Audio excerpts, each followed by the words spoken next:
Hi there, it's Jeanette. Thanks for joining me today. I have a new video for Whimsy stamps, and in this video I'm going to share a couple of different ways you can use stencils. So here are the two little prototypes that I created during the video, and I'm going to take you through how I did this, the techniques I used, and any little tips and tricks. So I like to use Strathmore Bristol smooth surface paper when I'm using inks and stencils, or inks in general when I'm blending them. I'm just going to cut this down to size so that it will fit on an A2 size card. And then I'll take the stencil. This is the, I think it's called the filigree stencil. I will link it below. And I'm just taking some post-it tape and I'm taping it down to my surface. And I'm working on a tonic mat, like a craft media mat, which helps with the blending process.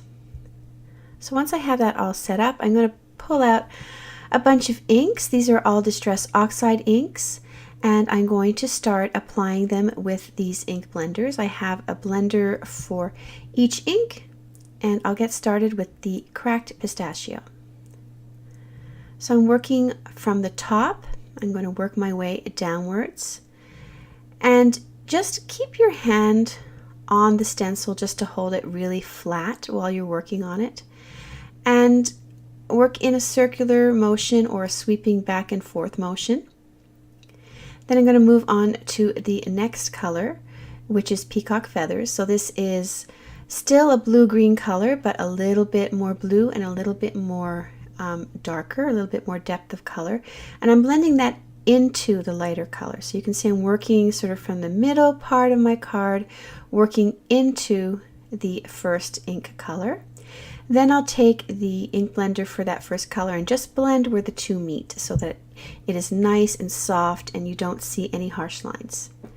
Then I'm going in with Salty Ocean, and this is much bluer now, and again a little bit more dark.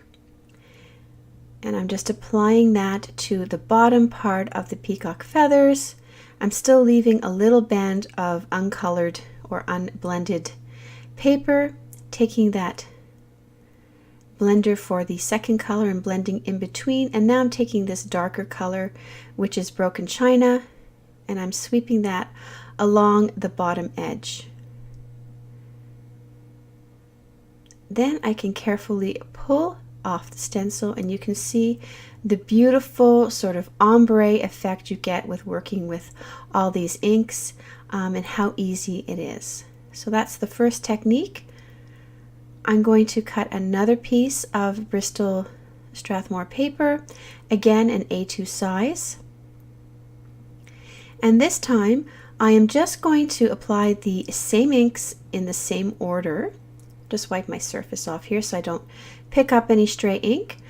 So I'm working with the same inks in the same order, but I'm just blending them right directly onto the cardstock without the stencil.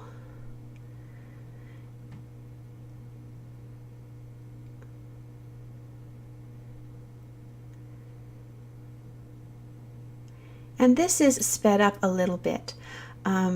So I'm not working quite as fast as you're seeing me do this. I speed it up just so that the videos aren't overly long. So this will take you a little bit more time than it seems to be taking me. So now you can see I have that harsh line. I'm going to blend it out with that lighter color using the ink blender for that color.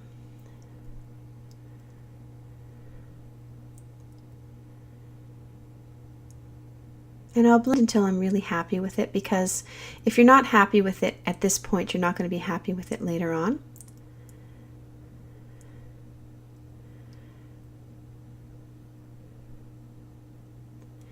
Then I'm going on with the darker color here, blending that in. And I'm trying not to touch the card too much, because you can end up leaving finger marks. Sometimes I take just a piece of scrap paper and I put it over top the card so they don't leave finger marks. Otherwise you can sometimes go in and sort of blend it all out. But if you're a bit careful, you won't get any.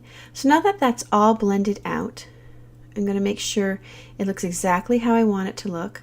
I'll clean off the background surface here. Then I'm going to take the same stencil and put it over top. Now, if I were to do this again, I would actually let that ink dry a little bit more before I put on the embossing paste. So this is embossing paste, or you can use texture paste. I'm going to leave links to what I used below.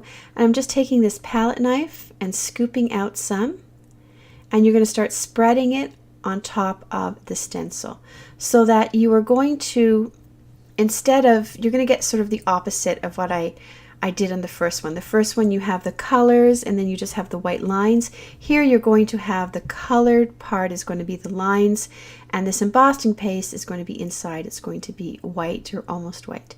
So I realized as I was doing this, it was much easier to work in a downward motion. The minute I started sort of working upwards, I was sort of messing up the embossing paste. So here you can see I'm working down downwards, trying to smooth out any of those lines. Wipe off some of that excess so that I wouldn't put it back into my bottle, because it did turn a little bit blue because I didn't let the ink dry. So let the ink dry, and you can see that if I work upwards, I sort of mess it up. So you have to really work downwards to try to get rid of all those extra strokes. So you can see I did it again. I worked upwards and I had to smooth it down again. So once that's done, you can just remove the stencil and you have this really neat effect here. And you need to sort of work fast now. You need to clean off your mat, clean off the stencil, wash it all off before it dries. So that's the end of my video. Thank you so much for watching. I hope you enjoyed it, and I hope it inspires you to try out some different techniques with stencils.